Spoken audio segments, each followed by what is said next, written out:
Y'all ready for this? Hey, welcome to Trainable, the video podcast where we all engage in radical, honest conversations to simplify, socialise and kickstart our wellbeing journey. Join me as I'll chat with experts from various fields from all around the world, together with mates and everyday people like you and me.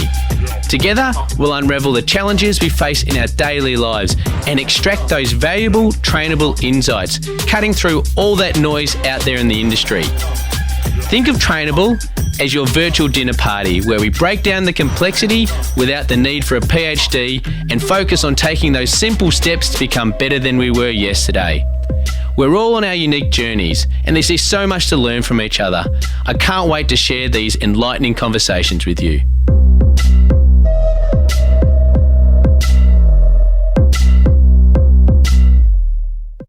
Welcome to the latest episode of Trainable.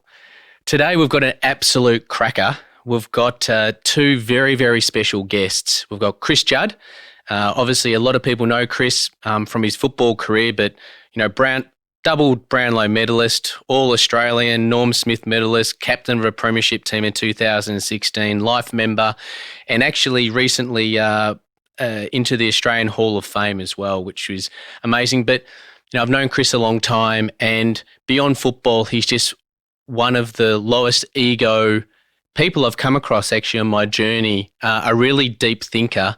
And today we unpack a number of things, along with Harry Moffit, who is some of my friends. When I actually went out and said, who should I get on the podcast? There was just a resounding, you've got to get Harry on this podcast. And some actually labelled him a national treasure, which will embarrass him today on the show. But he's been 11 active deployments in the SAS. He's done nearly 1,000 days of combat operations globally. An extraordinary story. He now runs a performance consultancy called Stoughton, working with a number of organisations, sporting teams, including Collingwood Football Club, and supported them in their latest premiership as well.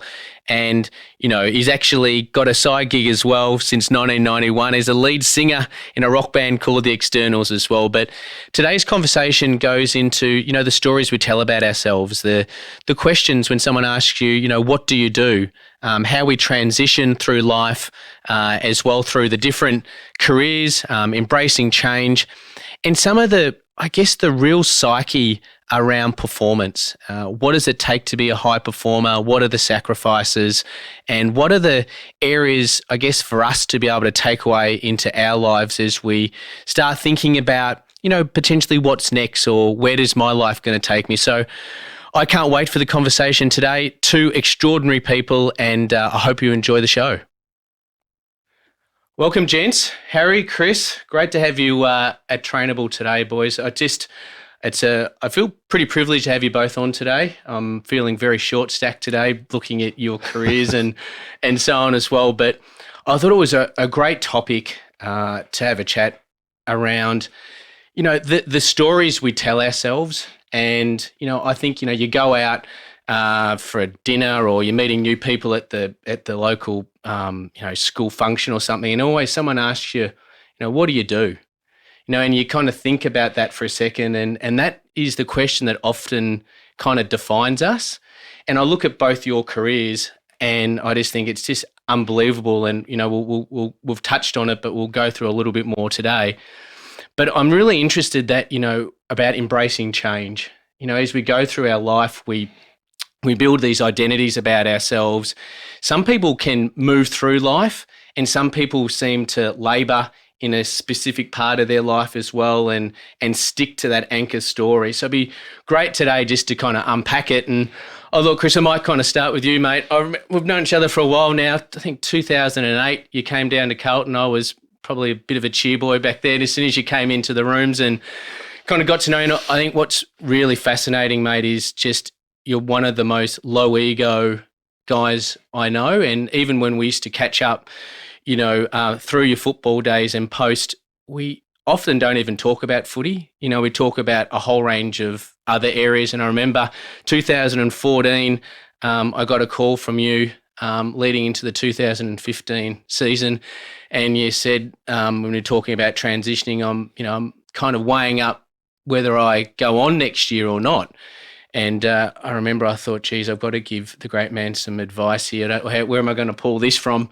And I said, look, maybe just think about what's the worst case scenario.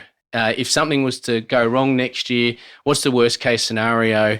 And could you live with that? And then round 10, 2015 happens, and you do your knee. And I remember you giving me a text saying, is this the worst case scenario, mate? And since you actually haven't asked me any more questions, buddy, which I've kind of given up on the advice. But look, your whole career, even as a junior, you always been, the gun, and you're the footballer, Chris Judd, the footballer, and then you get to, 32, and you're looking at what's life beyond football, and I know you thought a lot about it. You seems quite deliberate in some ways of just trying to associate and put your effort into other things, not just footy. How did you manage your way through that? And as a younger person coming through, how did you kind of keep yourself in check with the story that you told about yourself as well, I guess? Well, there's a bit to unpack there. It is. I guess maybe we'll start with that transition post-footy, because that's a really interesting period for a footballer or any athlete that goes through that at a relatively young age. And not just your numerical age of 30, but your life experience, which is just wildly minimal. You generally haven't travelled overly too much as a professional athlete. You've finished high school and you've been straight into this life of eat, breathe and live whatever sport you choose to make your own. And I spent quite a lot of time just thinking through what that process looks like. And I initially thought I'd retire and become an entrepreneur, because the people I admired most, that's what they did. But initially took a job as an analyst at a VC fund, which was a great opportunity. It was at the bottom of the food rung at a VC fund, but still a great opportunity for someone with limited experience in financial markets. But I think the learnings in that phase was, I think, where athletes struggle with. When you're an athlete, you're really high up in the social hierarchy, and you can tell that's the case by what athletes get paid, how much media coverage they get, whether or not the fact they don't have to line up when they go to a nightclub, the attractiveness of their partners. I think there's lots of evidence to say footy players are really high up in the social hierarchy in their 20s. And for guys that then stay in the industry, nothing really changes. That works out okay. For guys that want to leave the industry and start a new career, they have to juggle with the idea of either taking a job that they can actually do and execute, which invariably means a huge drop in their position in the social hierarchy and a blow to their ego, or they take a job somewhere commensurate with where they see themselves in the social hierarchy and they can't do it and they fail, and that's really problematic as well. Yeah. And I don't know if many athletes can articulate what's happening in that time. They know that they used to be treated differently by people when they're at the peak of their powers in their sport than how they're treated now. But I don't know that they can articulate what's really happening there. They might just say, I've got less money now, I've got less purpose or whatever. I don't know if they can quite articulate what's happening there. And I think, the answer for people that do want to transition to a new career is just get going and get over it. And then you start a new journey. And if your skills get better and you,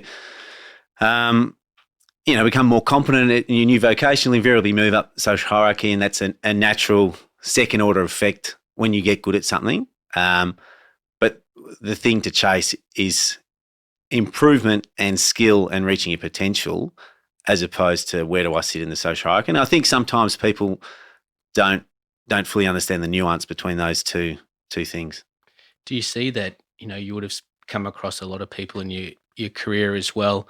And I think it's even with entrepreneurs, even people in high-ranking jobs, military, that transition seems to be difficult when they can't frame that. They can, like you're saying, they feel that that they've built this identity and they've got adulation through this, and to be able to shift down, is that something do you think is innate, through your upbringing as well, that you are consciously around that and grounded around that thought?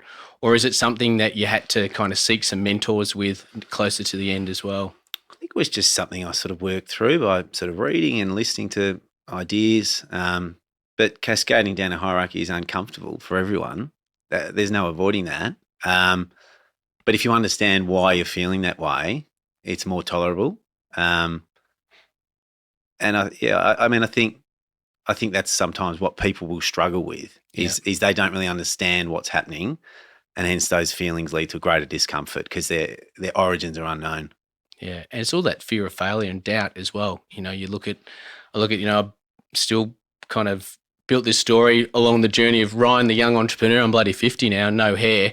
I'm definitely beyond that. And it feels like the stakes are higher as you kind of get going. And I can only imagine from a profile perspective as well, is that people that are more in the public eye may even have even further challenges as well, because everything's just so public, right? You know, like if you actually take a misstep into a career, it doesn't work, how are you going to be remembered, and your legacy of what you were? I mean, does that play into it as well? I guess so. Yeah. I mean, I'm sort of going through that now. So I'm 5 months into starting an equities fund. If that fails, that's going to be very public. That would be more of a story than a failure of someone who doesn't have a public profile. But I guess the two anecdotes for me with that are, and I've told you this story before. We had a player at Carlton who was a hyper anxious type, and that's fine pre-game. But every now and then that anxiety tips over to a level where you can see it's going to be problematic for them. And my line to him was always just, at some stage in the future, the sun will run out of gas to burn, and that's going to be a really big problem. Yeah. Whatever happens on this field today is just immaterial in the long term. No one's going to remember it in 50 years' time. But in a few million years' time, or whenever that day occurs, the sun runs out of gas. That's a big deal. Yeah. And I think sometimes we can overinflate the significance of failure, and the reality is everyone's busy with their own lives, their own headaches, their own insecurities. The amount of time they actually spend thinking about you is very minimal. Even if you do have a public profile, and the people that are thinking about you obsessively, they usually got some sort of a condition that needs help. Yeah, So, I think that for me was a big part of it. And then the other thing that I try and get in the habit of doing from time to time is, what are you going to feel when you're 85 or 90 on your deathbed? Yeah. Are you going to regret more trying something and failing, or not trying something you wanted to do and wondering what could have been? And for me, say with this fund, I was ready to do it. I was really excited. It felt like a huge challenge.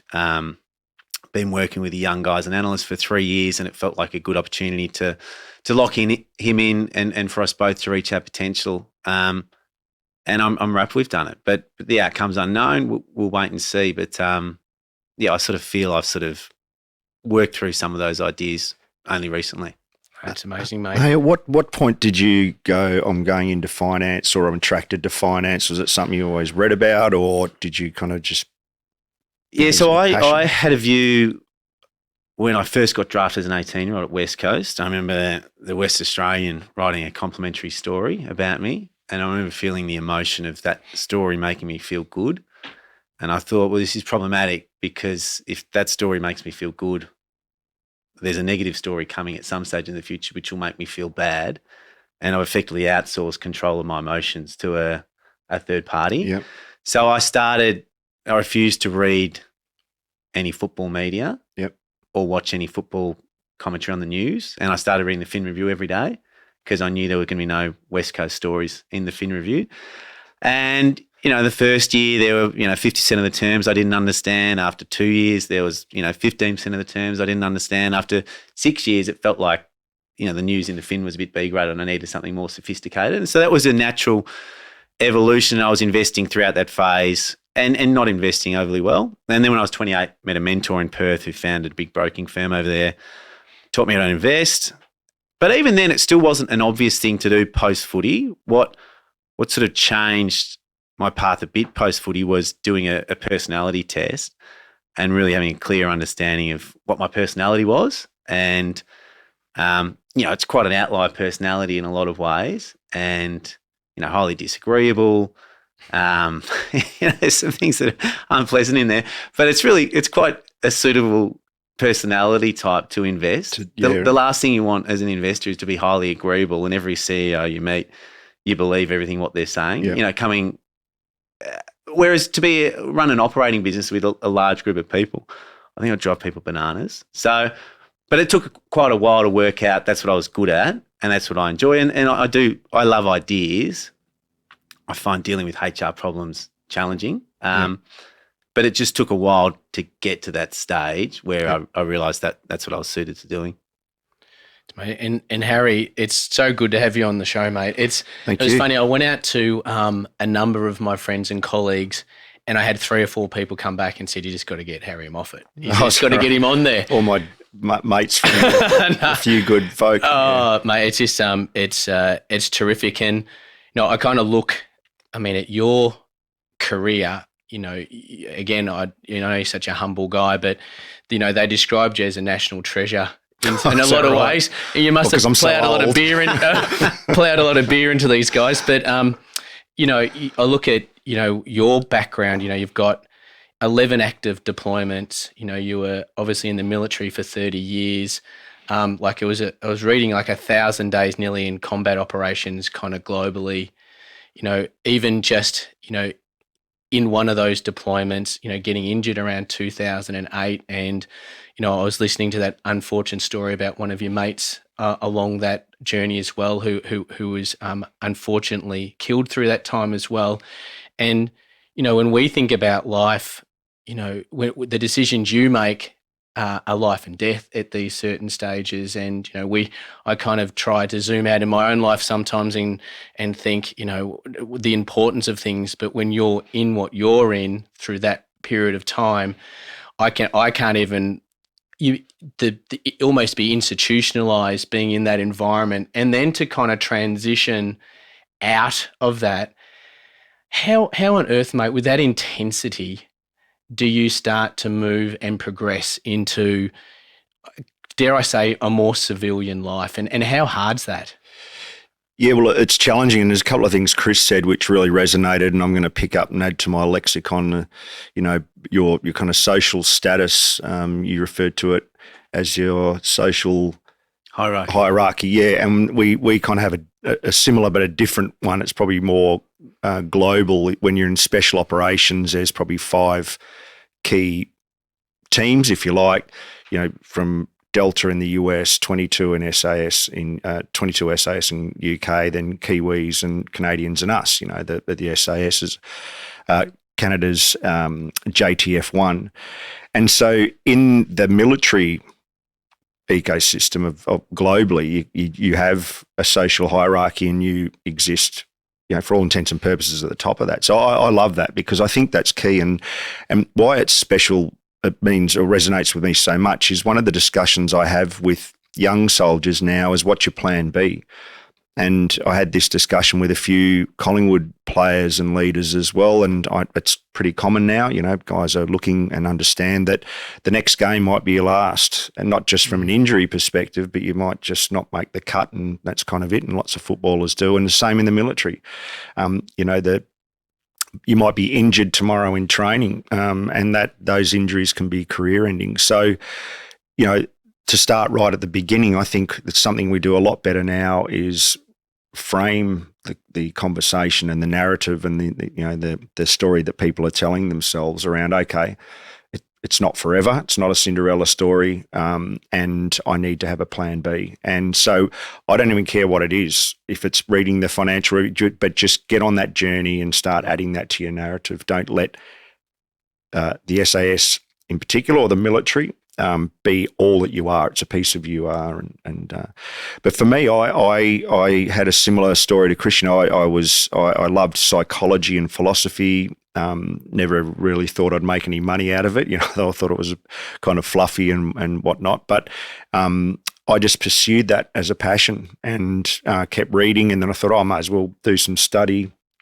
And it was the best thing I ever did, because by the time I reached the end of my career. So you did that whilst you were there, because you moved to performance at the SAS too, didn't you? I did, yeah. So it was just a kind of a natural progression. And, reflecting back, at the time you don't do these things deliberately. I think humans, they reconstruct the past to make it look as if it's, deliberately met. But I think what I've learned certainly from it is that, transition's probably not a great word to use. I think you need to taper, and you kind of do. You think about even just driving home at night, you think about what you're going home to, or you should be, managing the future. You can't predict or control it, but you kind of taper into the next transition. We're transitioning every second, every moment of our lives, and it's just the big ones probably take a bit more. So that's a conversation again we have with both transitioning and new soldiers.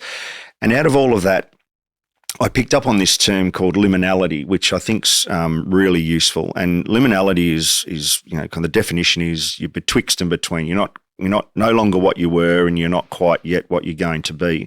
And the best analogy for that is in the surf zone. So on the beach, you're firm, you're comfortable and everything, and you're heading out to calm waters, but you've got to get through the surf zone. You can feel the bottom and you can feel the water, and you're not quite there. And I think it's a nice way to think about transition. And depending on how you want to frame that, you got to keep swimming, or are you going to return to the shore?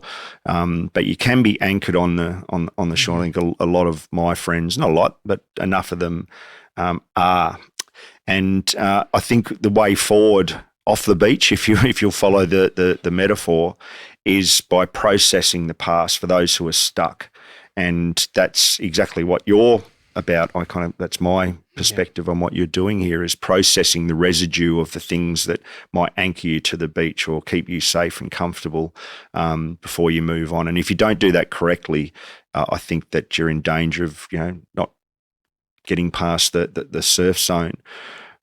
But for some, and I suspect that Chris, and if I can boldly offer myself as well, you're probably of a personality and of a mindset that you're just going to keep going forward anyway. And I feel lucky that I have that personality or mindset, and that served me quite well over the transition period.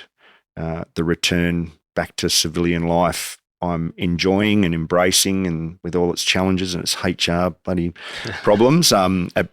But I actually enjoy it, and I welcome the challenge, and I respect my past, but I'm really looking forward to the future.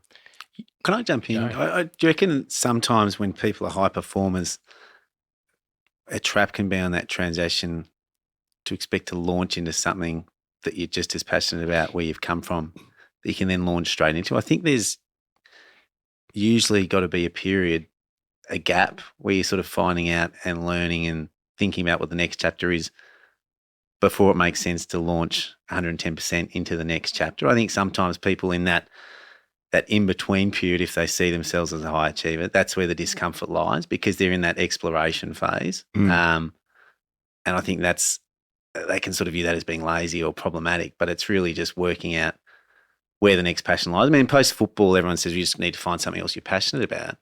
If you've been thinking about one thing every day from the age of 5 to 31, nothing's going to pop up in 6 weeks. Like, it has to be a period of time to learn and think and grow before you can launch again. I think that can be problematic for people too.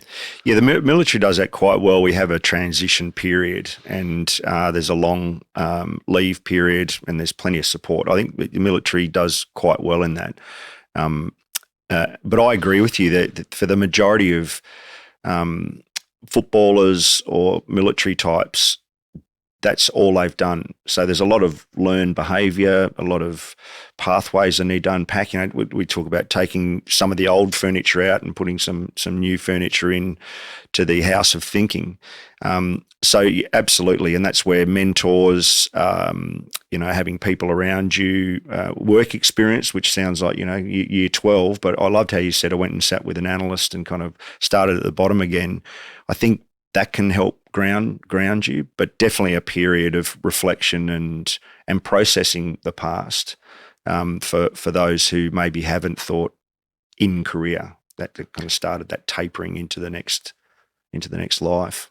That was the scariest thing for me post-footy, was the mental headspace that was vacant. Yeah. Because I had just spent so much of my days for such a long period just thinking about high performance in sport. And that's what was scary. There's this huge. I remember listening to my first macroeconomic podcast about 2 years post-football, and it was just like a godsend, because it was just fascinating And then all of a sudden you're able to fill up that headspace with something that had utility that was interesting, as opposed to just, I started doing a little bit of football commentary because it was just like, well, at least it makes sense to still think about football a little bit. Otherwise, you've got all this headspace occupied to something that's of no use to anymore. So that was something I struggled with post-footy. It's a trap because even after exiting one of my companies at one stage, if there's a hole, you're looking to fill it, right? Because there's this kind of sense around purpose. And even it's really interesting when you're in between things and someone asks you, what do you do? Do you talk about what you used to do? Do you talk about what you're thinking about doing?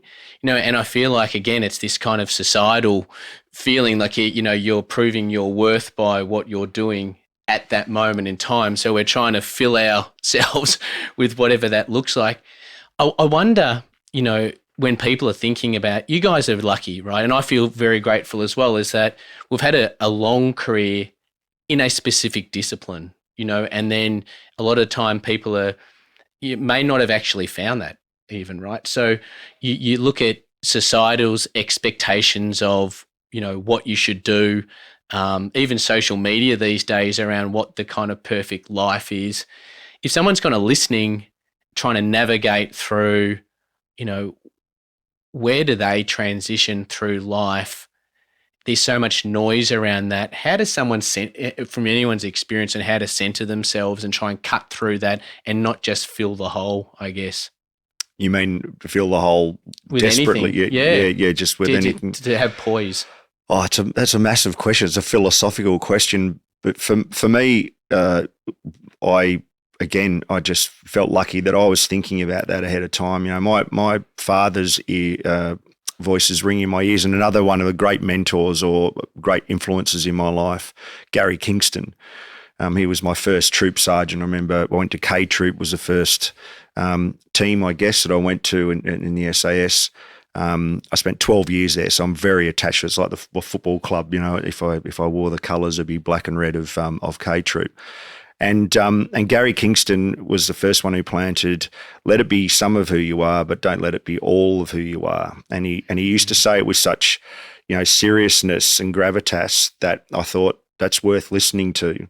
And my father was the same. Now, my father did 30 years in the Navy, and he used to say the same thing. He says, have something outside, and it kind of developed into this third thing I think I've talked about before, having something outside of your family and your vocation that drives you or draws you in.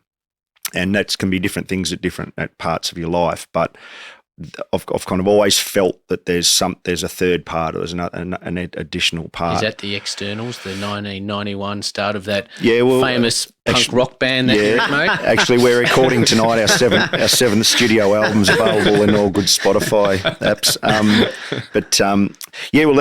That certainly played a role. My cricket club for me in the military, it's talk about bubbles. It's an iron bubble in the especially in the SAS. Locked into all of these compartments of information and knowledge and technical expertise and capability that still hasn't made the light of day in most civilian settings. And so when people say I can't talk about that, and it's frustrating. It really is. So you kind of just hang out together and talk together, and trying to get past that or live outside of that is really, really difficult. So I used to highly value the Applecross Cricket Club. I could go there and just be Moff, and no one gave a shit whether I was SAS or anything. And I was just a terrible cricketer, reliable uphill into the wing bowler.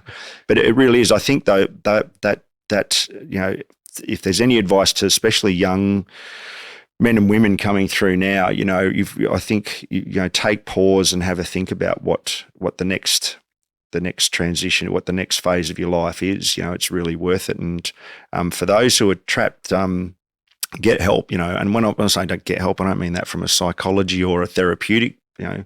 Reach out to Chris Judd en masse and ask him for a coffee. But find people that are doing that and get advice. I thought that was the best support I had. I was lucky. I came to Melbourne, met a couple of people in your industry, and thought, I'll go and have a look. And I realised that some of these investment teams elite and high performing in their own right. They're getting after it, and so that's kind of intrigued me. And bang, I was off and felt like a new home, or it feels like a new home. Do you guys miss being part of the collective, like the camaraderie, I guess, that you had through the SAS and Chris, like footy, like it's, I kind of look back to my heydays of, when you're playing team sport, and I still kind of, the collective identity of being part of a group. Do you try and find that still? Is that still important to you, or is that something you've moved through? I don't think about it a heap. I miss it hugely in the gap between the siren at the start of a game and the bounce of the ball for that 3-second period, like immensely. And I hate going to the change rooms after game. Outside of those two times, that's just not something I think about. But in those two instances, what was it that you loved about that? I think both those moments signified immense relief for me. So as a hyper anxious type pre-game, would consciously create anxiety. So my arousal levels would be where I wanted them to be. So pre-game. How would you do that? So I would have quite organised thought patterns where up until March in pre-season, I'd imagine success and daydream success. And once the season started, I would push out any positive thought that came into my mind, and I would cultivate negative thoughts leading to the game, around me losing the game, me fumbling the ball, pulling out of a contest, costing the team the win, so that fear of failure was as high as it could possibly be leading to the game. And the siren at the start of the game signified the first element of relief, because that was the point where I would say to my mind, well, we'll see who's right. You've thrown all these stories at me during the week. Let's see who's right. You know what I mean? And then there were no nerves anymore. Then you're playing. And then the relief in the change rooms post-win is just incredible as an athlete. Yeah. And that period really where you miss that 15 minutes of elation where you've had a shared experience with a group of players. And in a contact sport, there's an element of physical risk there, certainly an element of being embarrassed if you let the team down, and you showed on the shows on Monday and, on social media. So to get through all that and to have success and deliver that for, your teammates and your club and the fans, that period post-game is just superb and something that will always be missed, and something I'm not going to recreate anywhere. It'd be, what a waste of time. It'd be like trying to recreate league speed in my 20s. It's gone. Primary school's gone. Primary school's fun. But I don't spend a lot of time sitting around going, how can I get those primary school good moments back? Because they're over. I'm more interested in what good moments are available now and exploiting them. Yeah. It's fascinating, mate. That's powerful stuff. That's yeah. When you're talking there, you're kind of helping me answer the question as well. But no, it's I in a similar way that time between I've played just enough footy to kind of have an inkling of understanding what that must be like. I guess similar for us, those moments that I remember as a team, whether it's in a car out of uniform with one other guy up, driving through some exotic city somewhere in the world, and you're about to, leave the safe house or where you're based, and you might just give each other a quick fist pump. But what's going through my mind there is just over and over again, the plan, the mission, we break it right down into chunks, and you're just going through everything, checklists. It's a funny thing in the military where we learn checklists, and it's like, if you can imagine a pilot in the cockpit, we try to transfer those checklists up into our head, and you just running through them, and that keeps you focused. And we need to keep our arousal levels, down. So in the same way, kind of controlling that. Or getting off the helicopter just before you're going into a hot DZ, you can hear the rounds hitting or zipping, maybe see the odd RPG fire past the helicopter as you're coming in, but you're just focused on what you need to do. The first 60 seconds of what you do when you hit the ground's pretty choreographed, or you hope so. You've made the plan, and hopefully everything plays out that way. And then again, you look around the aircraft and there's 6 guys sitting there. Some have got their eyes closed and are deep breathing, and others are looking out. Others got their maps open. And just when we get 30 seconds and the doors open, everyone comes back into the moment, and there might be a little fist pump or even handshake or something, eye contact, and then bang, you're on the ground and off. And you said about the change rooms, when we get back, it's probably the hot wash after the helo touches down. You jump off the helo or get back to the safe house and get out of the car, and you go straight to either the bonnet or under the front of the helicopter, and you have a hot wash. And the hot wash is 3 kicks, 3 kisses. What are the 3 things we need to do better? The 3 things we did well, and maybe. I used to ask the guys, how did it feel for you? Because not everybody had the same experience. You win the game. Cricket's great for this. You get out first ball in a test match and then go on to win the game. But not every guy on the ground had the same experience. Not every guy got to, clumsily fire the final shot or kick the door in or rescue the hostage or get the information that was required. Some had a boring time. They just sat on a wall and pulled picket. Others nursed an injured civilian and had a sad time, So I think that's something that we did a lot better. But those moments where you're all together with your team, you've had a win, which is all getting back alive for me. And those moments just before the metaphorical ball bounces, I do miss those, but I couldn't agree more. They're in the past.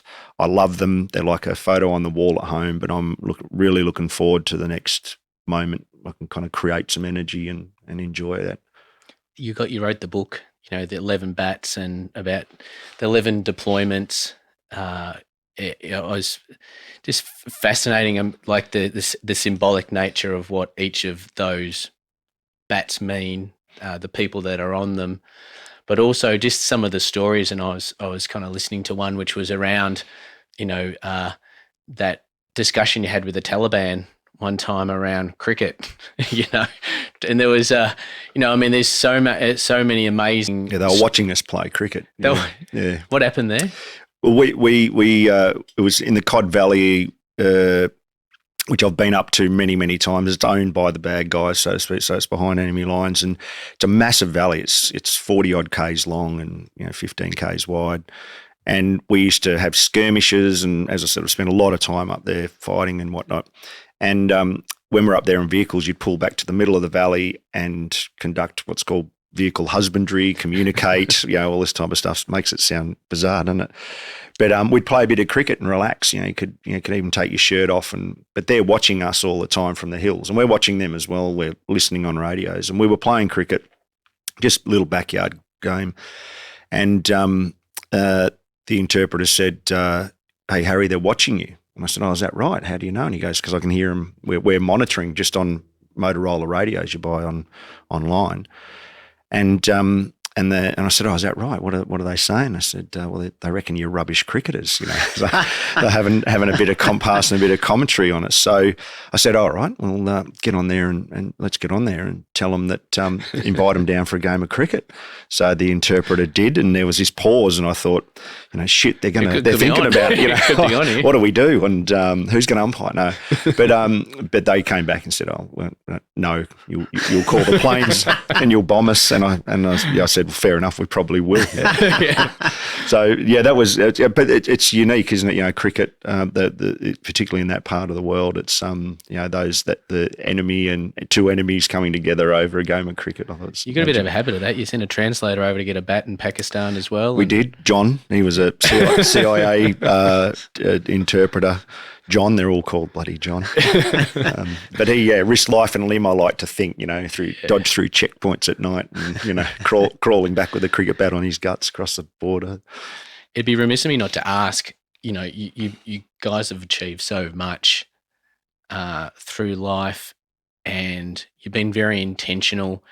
I think what you said before was really interesting as well is, sometimes we assign genius to success, and we kind of overlook potential, timing and luck and a whole range of things, but you've got to do the work, right? And there's some really strong attributes to that. And you've been able to both focus and reinvent, maybe is not the right word, but to be able to apply yourselves to new ventures and new pursuits as well.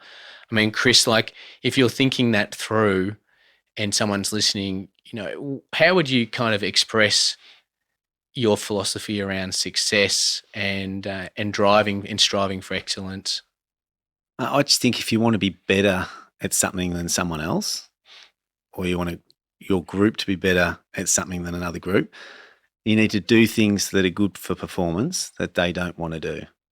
And so those things are usually things that cause short-term discomfort for a longer-term gain. And they were really obvious in my time at West Coast because the competition probably wasn't training as hard as they could. So all you had to do was train harder. So I just scaled up training. I'd always train Christmas Day because most professional athletes like to have a rest on Christmas Day.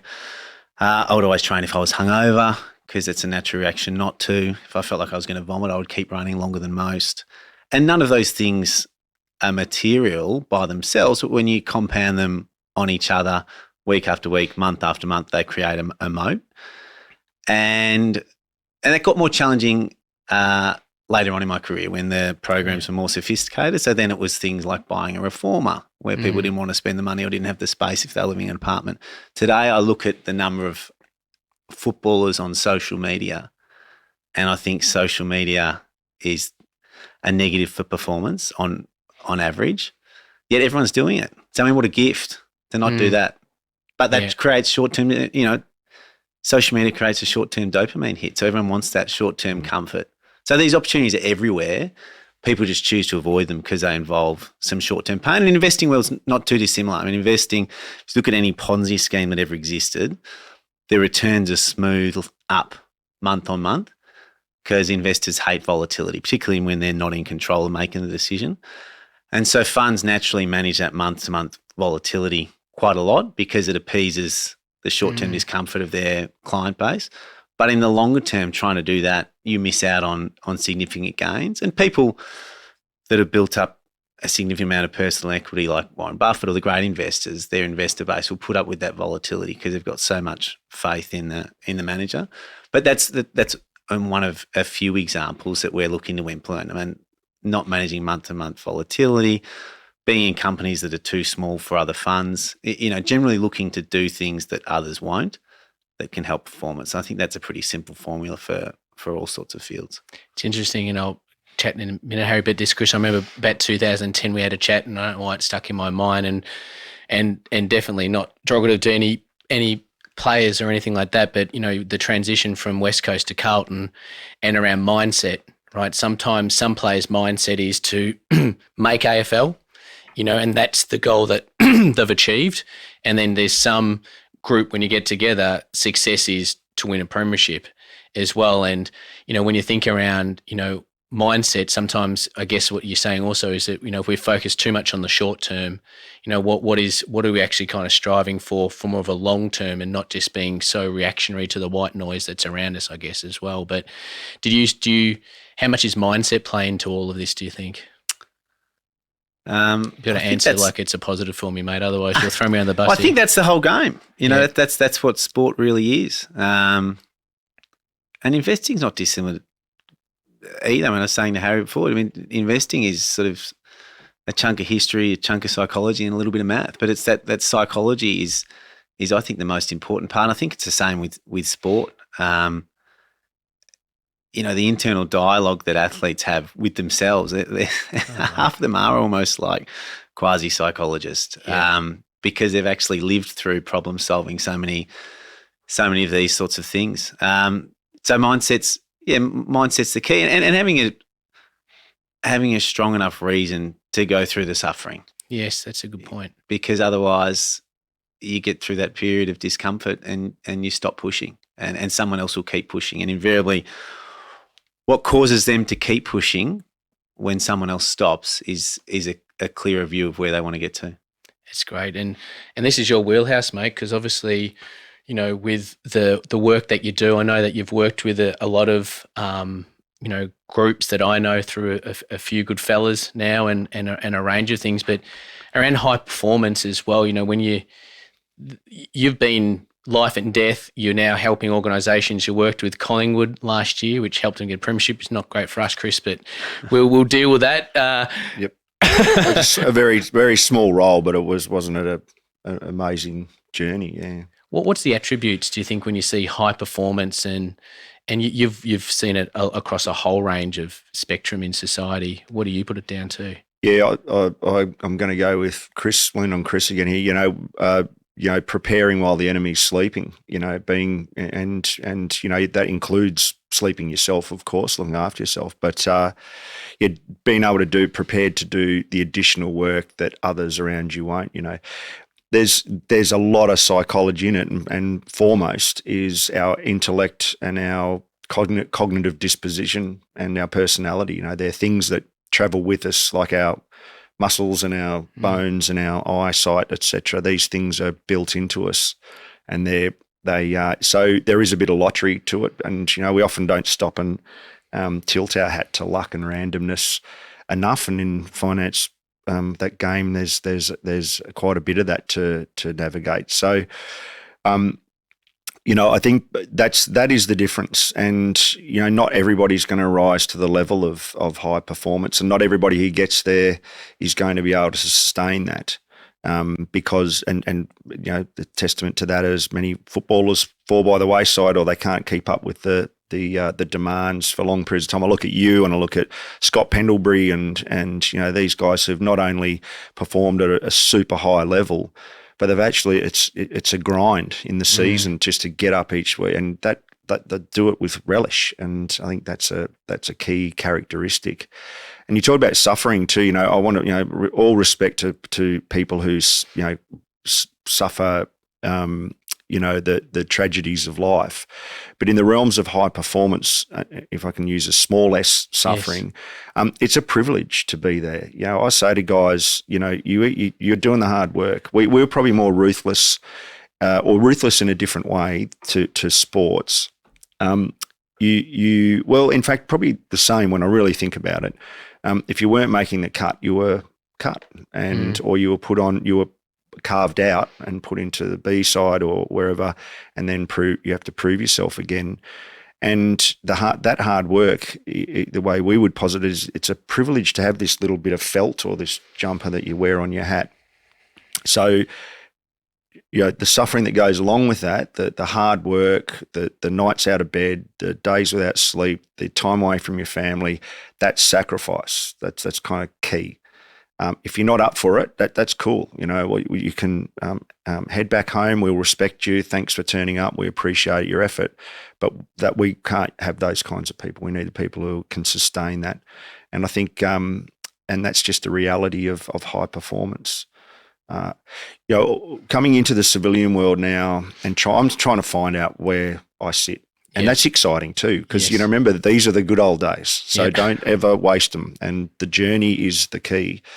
And, but I'm really enjoying going, okay, what's working, what's not. And I see there's some organisations who want high performance and health and wellbeing and work-life balance. And I personally, for better or for worse, that conversation I'm still struggling to have with myself. I think if you want to be the best equities team in Melbourne, or whatever the goal is, another guy I work with wants to be the best bond investment strategy in the world, and he's well on his way in that team.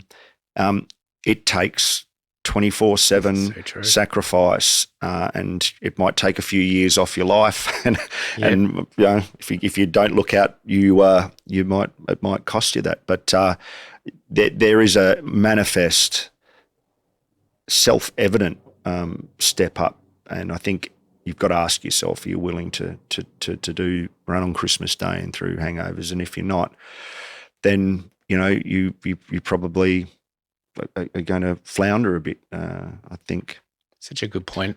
Okay, Chris. I think one trap where people can get is they put a permanence on being a person that is a high performer that can deliver, and I think that can get them into trouble. You look at the Richmond team up until, I don't know, when did they win their first one? 17. Up in that point, they were flighty. They kept losing finals if they made it, but they didn't end their career flighty. They ended their career the complete opposite. And it's a danger where people extrapolate permanence from things that aren't permanent. And the opposite is also true. There came a point in my career where that anxiety around performance no longer felt like something I want to rise up and challenge. It felt like something that was almost to be feared, and it was just a sign it was time to tap the mat. So you've got phases in your life you don't and shouldn't, I don't think, extrapolate that that's permanent either way, either good or bad. They're sort of decisions you choose to make. And there's nothing wrong with deciding you don't want to be sacrificing for the 80 hours a week for your whole life. You might have a phase where you do for this 10-year block. You might have another phase where you do for another 10-year block. That's all fine too. It's just probably not – it's probably a good thing just to be conscious what phase you're in and not to extrapolate things as having to be permanent. It's a great – I remember I got this amazing person who worked with me in people and culture, and she said, Ryan, in life, you have people in your team for a reason, a season, or a lifetime. And I think that's the same with us. You know what I mean? We may be just that's our season and we're going to be out of balance, because I agree. I went at it hard for 30 years and there's no such thing as balance. It's all counterbalance at certain times where you still need to look after yourself, but you can't achieve extraordinary things without doing extraordinary things. The challenge, the question becomes, I guess, why do we do what we do? What story are we telling ourselves to? And I, for a while, was saying I'm doing it for my family and because I want to provide freedom of choice, but then turning up at home, not doing it for my family because I'm working my ass off all the time. So I think the question becomes, how do you create your little checkpoints, along the way, just to make sure that your North Star is right and you're doing it for the right reasons. But you've got to sacrifice, don't you, if you want to be successful with it all? We certainly had to. You've got a 24/7 capability you need to kind of maintain all year, and year in, year out. And so there is an element of you walk in the gate and that's it, and you've got to be on.